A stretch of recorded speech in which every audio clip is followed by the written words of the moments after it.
In our Seeing It Differently study, we found out that images that are commonly used to portray visual symptoms of AMD aren't accurate for the majority of people with dry AMD. We also found out that people with dry AMD of varying severities use a really wide range of descriptors to describe how their vision actually looks. Certain visual symptoms are more common than others, but we couldn't say that there's one symptom that everyone reports their vision to be like, and there's not a pattern there. It seems to vary from person to person. Different people will experience different combinations of visual symptoms. We wanted to see what are the common simulations of AMD that are out there at the moment. A very simple way of doing that is just going to Google and typing in what does vision in AMD look like. The most common image that Google threw back at us was this image of the two boys that's quite widely used. But even the images that Google threw back at us that were not that image were similar kind of depictions of AMD, so a photo of something with a black or grey patch or splodge in the middle. So in the interviews, we asked people, how would you describe your vision? If you had to explain what your vision looks like to someone that doesn't have AMD, how would you describe it? From that, we got a series of descriptors which we picked out, and the most commonly used ones were blur and missing parts, followed by distortion.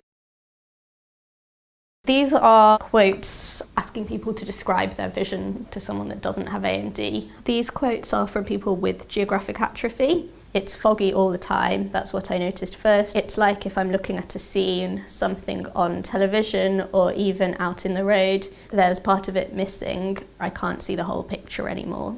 And then I've got a couple of quotes from people with intermediate AMD. I'm looking out from two discs that are shimmering, like two little suns, but not as bright. They're really shimmering like gold. Well, it's things like when I was standing on the station today, when you're looking at a long platform, it can look a wavy line.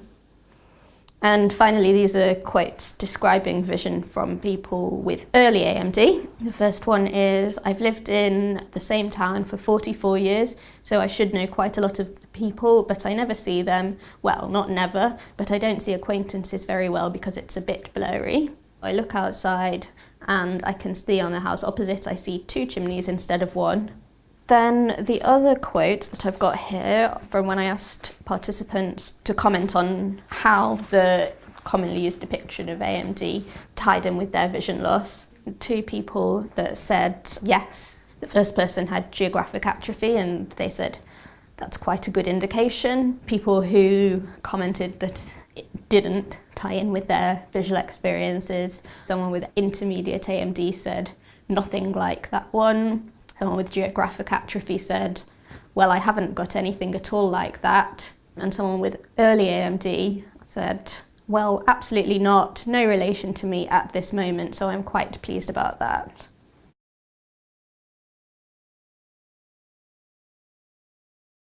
I think that there's kind of two aspects to it. So there's the aspect of it being useful to show people with different levels of AMD what AMD kind of looks like. So for people with early AMD, there's not any treatment yet, but there are kind of lifestyle modifications that can be made.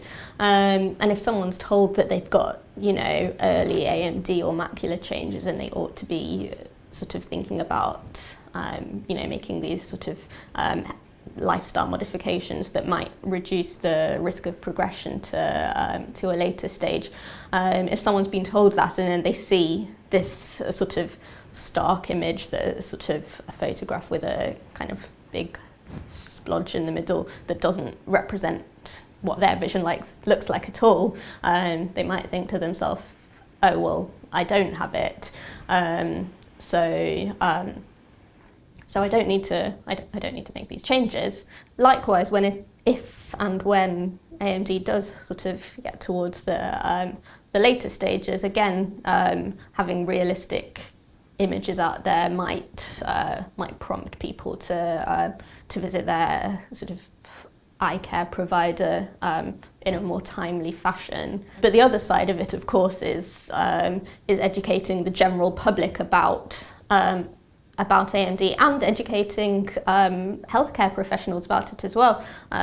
So allowing healthcare professionals to have more empathy and family and friends of people with AMD to understand a bit more about sort of about what their friend or family member is going through.